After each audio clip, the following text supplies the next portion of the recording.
Please stop. Hey everyone, welcome back to the channel. My name is Mod, and honestly, when I first heard about this, I didn't know how to feel. This one hits close to home, but not in the way I was eager to revisit. Another summer, another string of bodies. Today, we're diving into the 2025 iteration of I Know What You Did Last Summer. The reboot slash sequel walks in with a tightrope between modern day horror and that 90s nostalgia. And yes, it knows exactly what it is. It kicks off with a setup ripped straight from the era. Old friends reuniting, a bridal shower, baby shower. Honestly, who cares? Only to be hunted down by a killer who still remembers what they did last summer. The vibe, it feels pure retro, and it took me a while to really pinpoint it because we're talking VHS quality dialogue, slapstick one-liners, and moments that do make you laugh even when you're not supposed to. It's cheesy, super campy, but it leans very hard into it. Now, does it reinvent the wheel? Absolutely not. But it does throw a couple few twists and turns that I did genuinely enjoy until the film tries to connect all the dots. At that point, I found myself wondering, was this even worth the ride? Now, they do throw us a bone here and there. There's a true crime podcaster that's tossed in for good measure. They're walking us through Southport and its bloody past. A reporter that's really trying to link the new chaos to the originals. It really brings us up to speed. Is it convenient? Completely. I mean, but we already know what these movies are. But it does do a good job at not too much exposition, but you are able to, get the gist of it. We've got a whole new cast stepping in as the group this time around. They're officially dubbed this when they bump into one of the 97 survivors. Definitely a solid way to bridge the gap between the two. But if I do have to highlight, Chase Sue Wonders was probably one of my favorites. It really did stand out. Like one of those movies that is on heavy rotation every Halloween, you know? Her performance really hit that Gen Z coming to adulthood note. It felt real and one of the most realistic out of the group.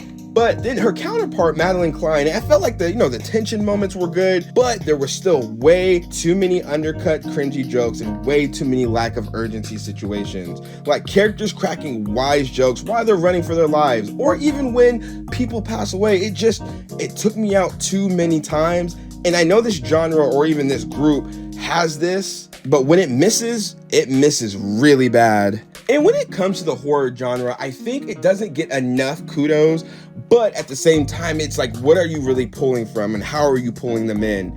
And here, the motivations, I will have to say, some of the reveals just, again, did not land. At one point, I caught myself thinking, why is this even happening? One of the returning characters has a complete reworked arc, and honestly, I hated it. It was a complete downgrade, and it just did not fit his character, even when he was revealing it to us. Now, the kills, they didn't get too creative, but I will definitely say it felt a step up from the past entries. Some moments felt even straight out of Mortal Kombat at the beginning. No exaggeration. Get over here.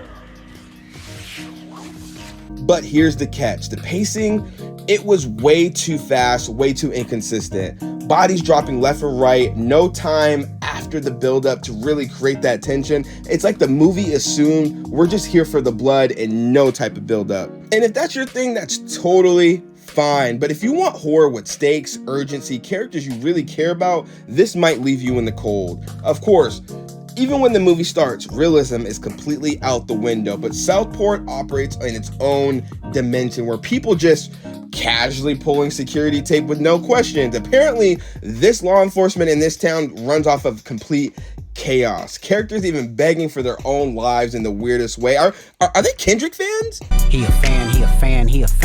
The killer's motives, we do get to learn a little bit about. It technically makes sense, even though we're kind of just rushed into it. So it does emotionally feel flat. But it's a copycat situation that doesn't hit the weight that it tries to build.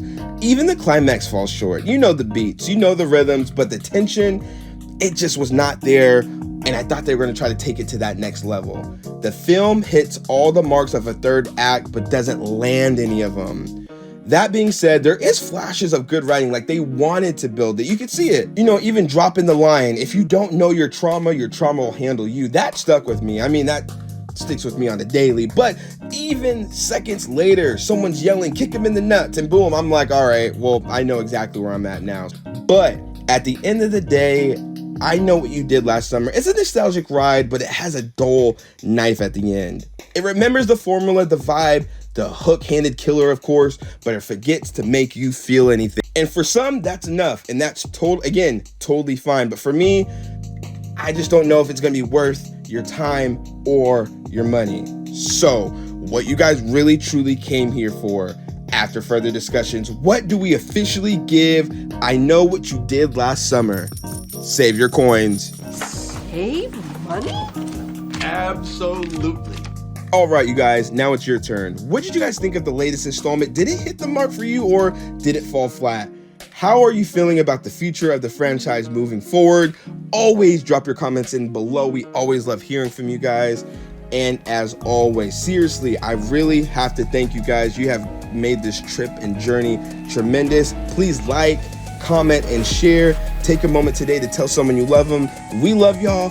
God bless y'all. And let us go to the movies for you. Bye.